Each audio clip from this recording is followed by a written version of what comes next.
Bienvenue dans cette nouvelle vidéo. Nous allons voir aujourd'hui la cholécystite aiguë, comment on fait le diagnostic radiologique ainsi que ses complications et son aspect en radiologie. Allez, c'est parti. Tout d'abord, un bref rappel sur la clinique, comment on peut le suspecter et ensuite on va voir comment on fait le diagnostic. La cholécystite aiguë regroupe trois principales choses. La première chose, c'est une douleur de colique hépatique que je vais vous rappeler juste après. C'est une douleur de colique hépatique qui est fébrile, donc c'est-à-dire que vous avez soit de la fièvre, soit des frissons. Et ensuite, troisième point, il faut qu'il y ait un syndrome inflammatoire biologique. Ça veut dire que vous avez des douleurs au niveau de l'angle colique droit, à type de colique hépatique, qui sont fébriles avec de la fièvre objectivée et un syndrome inflammatoire. Tous ces arguments vont en faveur d'une cholécystite aiguë. Pour rappel, la colique hépatique est une douleur qui est donc brutale et intense, qui est plutôt continue, à type de broiement, qui va siéger au niveau de l'épigastre ou bien de l'hypochondre droit, qui va irradier en demi-ceinture vers l'omoplate droite la plupart du temps, qui va inhiber la respiration et dont la durée est habituellement de quelques minutes à quelques heures. Donc comment on fait le diagnostic positif de cholécystite aiguë?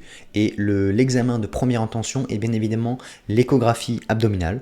D'accord, quel que soit l'âge, là il n'y a pas de question de femme enceinte, d'enfant, etc. On fait le diagnostic en première intention avec une échographie abdominale. L'examen de deuxième intention, c'est le scanner, donc c'est pas un examen de première intention. On le fait si on a un doute diagnostique après l'échographie pour rechercher les complications et également pour rechercher notamment des diagnostics différentiels si on n'est pas sûr du diagnostic, si l'échographie n'a pas été finalement contributive. D'accord, donc d'abord échographie, si on a encore des doutes, si on recherche des complications, etc. Notamment si les patients sont obèses, qu'on ne voit rien, si les patients sont peu échogènes, qu'on ne voit rien du tout, on peut être amené à réaliser un scanner.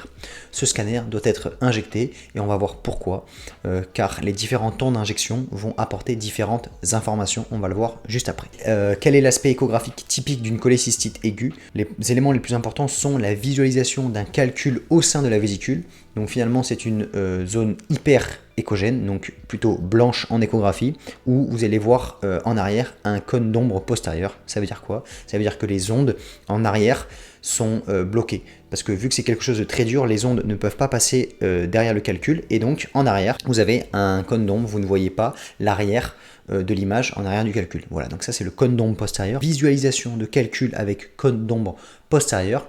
Et le deuxième signe très bon, ça s'appelle le signe de Murphy échographique. Donc Murphy échographique, ça veut dire quoi? Le Murphy, c'est lorsque vous mettez la main au niveau de l'hypochondre droit, là où il y a la vésicule biliaire, ça fait une douleur. Évidemment, vous avez la vésicule inflammée, si on vous met la main dessus, vous avez mal. Le Murphy échographique, l'avantage de l'échographie, c'est que à l'examen clinique, on se doute à peu près où est la vésicule biliaire. Lorsqu'on est à l'échographie, on peut voir parfaitement sous la sonde à quel moment on est sous la vésicule. Lorsque vous avez mal, à partir du moment où je mets ma sonde à cet endroit-là, et que la patiente, ça lui fait mal, et que ça lui inhibe la respiration, que ça lui refait cette douleur, ça lui majore ces signes de douleur de colique hépatique, on parle de Murphy échographique. Voilà. Donc c'est vraiment la douleur au passage de la sonde vraiment au niveau de la vésicule, plus le fait qu'il y ait de la fièvre, plus le fait qu'il y ait un syndrome inflammatoire biologique, plus le fait qu'il y ait des calculs. Même si vous n'avez pas d'épaississement pariétal vésiculaire, on peut parler de cholécystite aiguë. Ce sont des très bons signes. Voilà. Ensuite, on a ce qu'on appelle un épaississement pariétal vésiculaire supérieur à 3 mm avec un aspect feuilleté. On peut également voir un hydrocholécyste, c'est-à-dire une vésicule, vu qu'il y a un calcul qui est enclavé. Si vous avez un calcul qui est enclavé au niveau du canal cystique, il va y avoir une rétention de bile en amont, d'accord, et donc on a une hydrocholécyste, c'est-à-dire une vésicule de plus de 6 cm de largeur. Voilà, et on dit que classiquement les voies biliaires ne sont pas dilatées, car par définition, les voies biliaires dilatées c'est plutôt dans l'angiocolite. Dans la cholécystite aiguë, vous pouvez avoir le canal cystique dilaté, vous pouvez avoir une hydrocholécyste, mais habituellement pas de dilatation des voies biliaires. Parce que sinon, si on a un calcul qui va être enclavé au niveau de la voie biliaire principale, on va avoir une dilatation des voies biliaires intra-hépatique. Et donc là, on va passer sur un diagnostic d'angiocolite, alors que la cholécystite aiguë, initialement, c'est vraiment localisé au niveau de la vésicule. Voilà. Ensuite, on va voir l'aspect en scanner. Donc en scanner, plusieurs aspects intéressants. On peut objectiver assez facilement l'épaississement pariétal vésiculaire, que je vous montre également à l'écran en même temps, avec une épaisseur pariétale supérieure à 4 mm, avec un aspect d'œdème sous-muqueux, donc c'est vraiment un aspect feuilleté, avec un œdème vraiment qui est dans la paroi vésiculaire. Vous pouvez également voir une infiltration de la graisse qui est au contact, donc ça on le verra dans d'autres notamment vidéo de sémiologie en imagerie, mais l'infiltration de la graisse, notamment en imagerie abdominale, c'est un très bon signe pour dire qu'il y a un processus inflammatoire local. Donc si vous avez un épaississement des parois vésiculaires plus une infiltration de la graisse, c'est un signe de cholécystite aiguë. Évidemment, il faut essayer de mettre en évidence un calcul intravésiculaire. Malheureusement, en scanner, on a quasiment 40% des calculs qui ne sont pas visibles.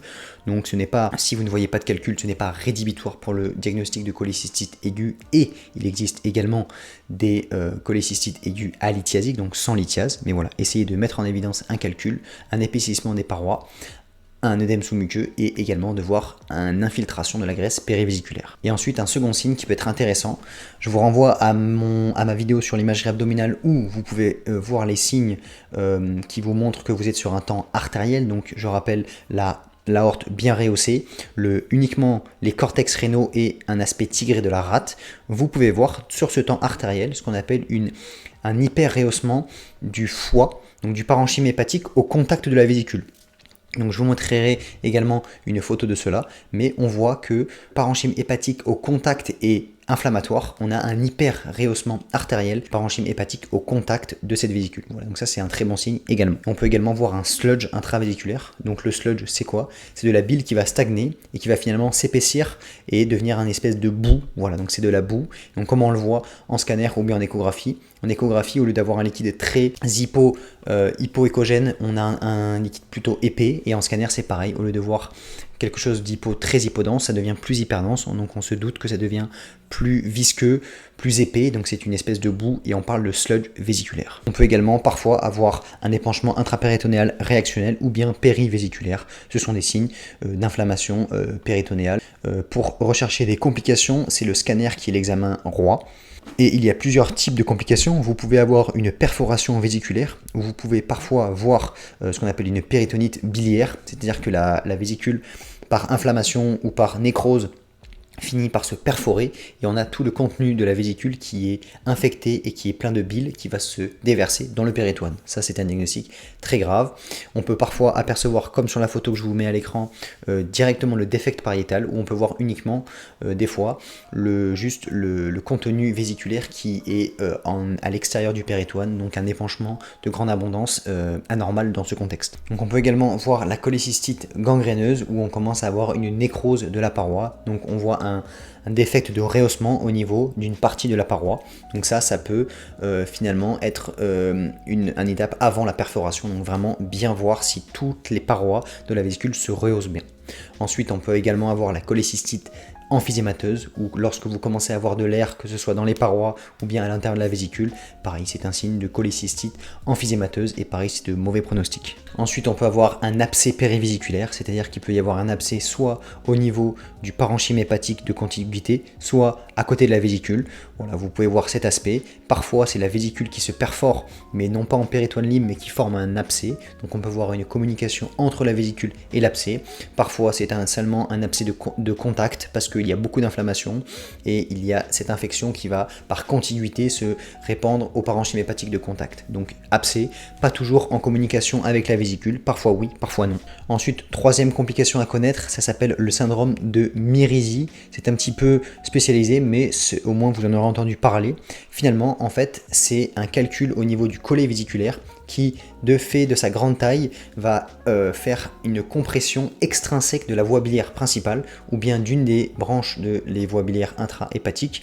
Et donc, on va avoir une dilatation des voies biliaires intra-hépatiques alors qu'il n'y a pas de calcul enclavé au niveau de la voie biliaire, que ce soit principale ou au niveau des voies biliaires intrapancréatiques. C'est simplement ce calcul qui va exercer un effet de masse extrinsèque sur les voies biliaires. Et donc, ça peut donner une angiocolite secondaire. Donc ça, c'est quelque chose d'assez grave. Et la dernière chose, il peut également y avoir une fistule bilio-digestive, donc c'est-à-dire que la bile va essayer vu qu'elle ne peut pas partir au niveau du canal cystique classiquement, elle va essayer de trouver un chemin, et parfois par inflammation ça va attirer des structures, et il peut y avoir des fistules entre la vésicule biliaire et le duodénum qui passe à côté, ou bien entre la vésicule biliaire et l'angle colique droit, donc le côlon droit qui va passer pareil à cet endroit-là. Voilà donc les principales complications de la cholécystite aiguë. Et un petit mot sur les traitements. Donc il y a la part évidemment médicale où vous allez mettre des antibiotiques adaptés aux patients et aux germes qui sont plutôt des germes digestifs anaérobies. Donc voilà, donc vous avez la première part d'antibiothérapie et ensuite vous allez également réaliser par un chirurgien digestif une cholécystectomie. Sachez que chez des patients qui sont parfois vieux, chez des cholécystites qui paraissent compliquées, emphysémateuses, gangréneuses, les chirurgiens ne peuvent pas venir opérer parce que c'est à risque trop de complications, c'est trop septique à cet endroit-là. On peut décider de réaliser un drainage par voie radiologique. Donc on insère un drain par voie cutanée où on va drainer la vésicule, on va refroidir un petit peu tout ça. Donc on enlève la bile par voie externe, donc il n'y a pas, même si c'est une personne âgée, on peut directement piquer au niveau de la vésicule et retirer la bile infectée. Donc on va stériliser la vésicule, puis mettre des antibiothérapies pour refroidir tout ça, et dans un second temps, une fois que l'épisode sera passé, le chirurgien pourra enlever la vésicule dans un second temps. Donc j'espère que cette vidéo sur la cholécystite aiguë vous aura plu, que vous avez appris des choses. N'hésitez pas à me faire part de vos retours en commentaire. J'ai pour projet de faire plusieurs mini-vidéos comme ceci sur différentes pathologies, notamment qui ont des présentations radiologiques intéressantes pour l'internat et qui font l'objet de questions. Voilà, donc j'ai déjà fait celle sur l'embolie pulmonaire. Là aujourd'hui je fais cholécystite aiguë, je compte faire sur l'appendicite, etc. etc. Dites-moi dans les commentaires si ça vous intéresse. Et voilà, n'hésitez pas à vous abonner si vous voulez plus de contenu à ce sujet. Moi je vous souhaite de bonnes révisions et je vous dis à bientôt. Ciao.